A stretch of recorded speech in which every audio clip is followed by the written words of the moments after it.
Hello and welcome to Let's Talk.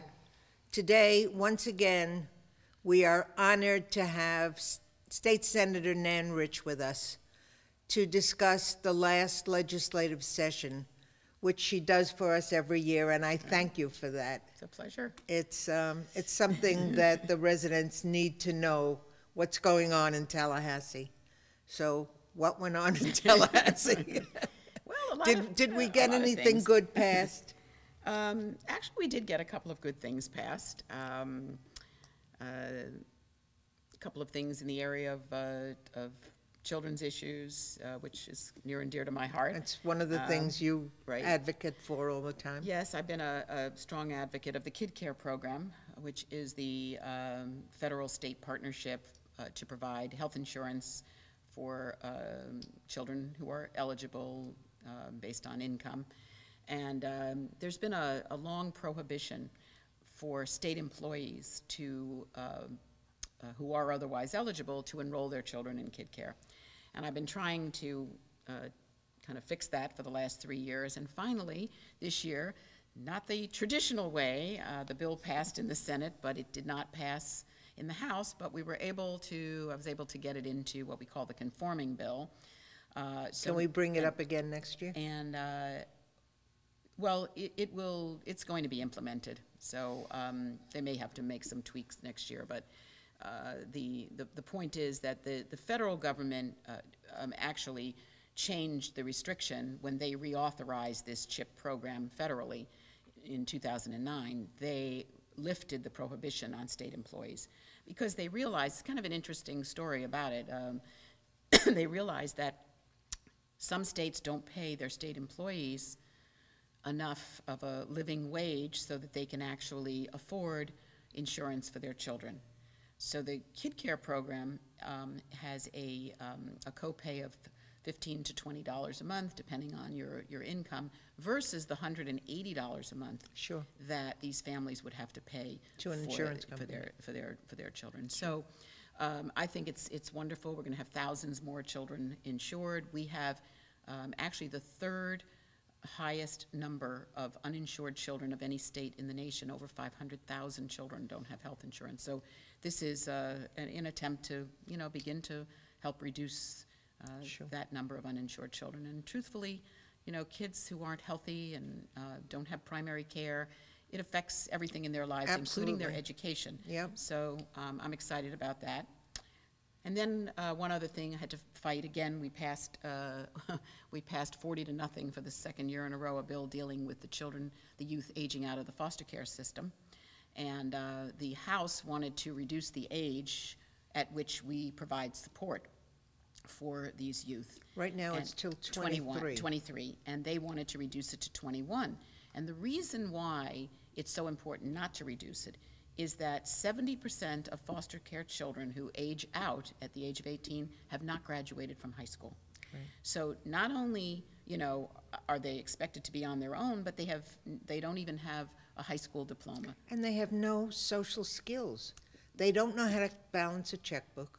Well, they don't know they're how supposed to be learning. That's part of the problem with this current system. Age 13 to 17, they're supposed to be learning independent living skills, so that by the time they're 18, they're kind of prepared. That's what was very distressing to me, that the bill didn't pass again on the House side. They wouldn't even hear it, because the bill not only dealt with the age, but the bill also dealt with the educational programs and requirements for these young people. The city of Pembroke Pines has a TIL program. Yes. Yes. Where they actually teach life skills. Absolutely. Because kids don't have them. Yeah, and I give a lot of credit to Pembroke Pines for having that It's program. a wonderful program. Yep. Mm-hmm.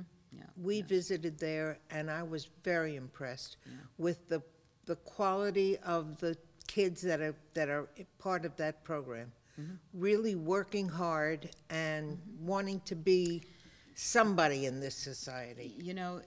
You've actually just hit it, right on the head. We have this group called Youth Shine, that they're youth that have aged out, and they belong to this kind of an advocacy group that comes up to Tallahassee every year. And it's so amazing because, here they are, they've struggled, they've gone through trauma, they've come out, you know, on the positive end. And they're now coming up to Tallahassee. They testify before committees, and they talk about what what they've gone through and how the state can do a better job. And Good for them. They're fabulous young people, and many of them are, you know, they've gone back, they've gotten their high school diplomas. Most of them are in higher education programs. Yeah, the TIL program, Yeah. I think something like 92% of their people are in college. Yes, and Isn't that yeah, nice? it is. It's wonderful. But we have to do it for, you know, for all the children Yeah, that are in foster care. They can't take care of enough Right. people. And that's part of the problem is, you know, there's always this talk about, you know, what's the role of government? And for me, the role of government is to take care of the people who can't take care of themselves. And these young people, we are the parent. Once we take a child out of the home, the state, we're the parent, and we are just not good parents for these children. So, you know, we need to have all the support systems in place.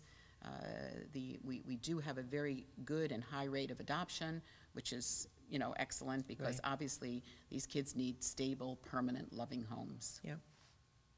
Yeah. It's a big problem Yeah. in this society, but Yeah. you have always fought for the young people and for the older people. Those are your That's right. causes. My causes. And some people in between. But, yeah, and, you know, we're required, this year we were required to do two things in Tallahassee. We're always required to pass a budget. Okay, and we did that. Not a very good one, in my opinion, because a budget is really reflective of your priorities, and this budget is not reflective of mine. We have cut too much out of the education budget. Right. That's the problem, that, you know, there should be a balance of, I understand, we all do, when you have a deficit, you have to look at some cuts, but we've been cutting for the last 5 years. But you also have to look at, in my opinion, closing the tax loopholes that exist, not raising new taxes, but making a fairer tax structure. For instance, we've had a bill the last several years that deals with closing the loopholes for corporations that are not domiciled in the state of Florida. Okay, if that corporation is incorporated in Delaware, for instance, Right. they don't pay the state corporate income tax. Our state corporate income tax is one of the lowest in the country. It's 5.5%, and we're 5th lowest in the nation. But the mom and pop store, or the Florida business that is incorporated in the state of Florida, they have to pay it. They pay that. So how can that be fair? So what we'd like to do is, you know, just look at some of these loopholes that have been put into the tax structure to benefit special interests, large corporations, and say, okay, let's make it fair for everybody. And then we could bring in additional revenue. For instance, that bill, if it had passed, the estimate is it would brought in about $500 million to the state's coffers. Well, I'll tell you what, we can argue where we would spend it, but I would like to have spent it, for instance, instead of cutting higher education, universities, public universities in this state by $300 million this year, I would have liked to have taken some of that money and put it there. $300 million cut. And we were already 50th in funding of state universities. And I understand that people are upset about tuition going up, but the problem is, you know, when the state legislature doesn't fund education properly, Somebody's got to fund it. Somebody's got to fund it. And for the first time in years and years, the University of Florida, you know, which in my opinion is one of our, certainly a flagship university here, I mean, it is no longer in the top 50 state universities because of the fact that we keep reducing the level of funding. You can't make it up with tuition. It's just not enough. I mean, these schools have been cut, some of them $60 million this year.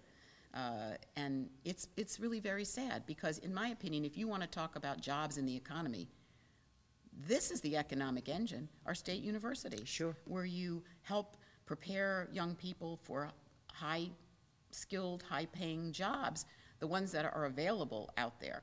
And every time you make cuts to the state universities, I think, you know, you are jeopardizing the success of young people, and you're putting it on the backs of the families again. Yeah. And K-12, by the way, is the same.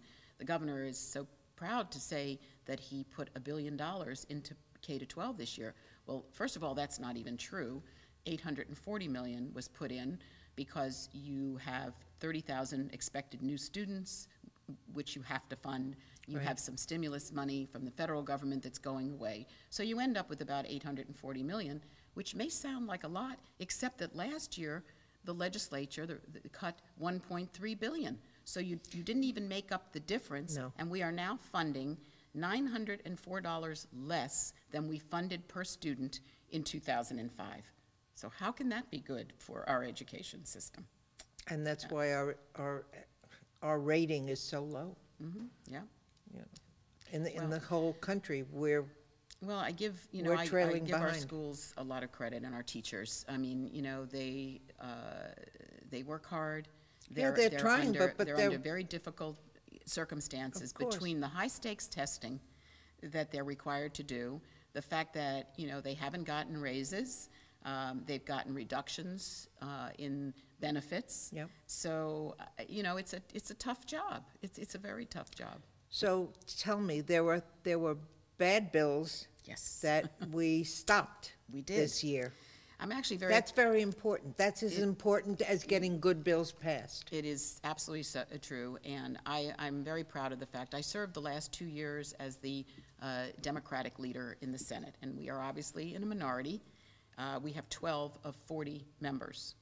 12 Democrats of 40 of 40. senators, so you have 28 Republicans. So in order to kill a bill, you have to have 20. It has to be a tie, the bill dies. So I need to keep my 12, and we need 8 others. And on several occasions this year, we were able to put together a coalition of Democrats and moderate Republicans to prevent some very bad things. Number one was prison privatization. This bill, this is a totally special interest piece of legislation. Yeah. And they could never prove to our satisfaction, actually 21 people voted against that bill, it was 21-19, that this would save money.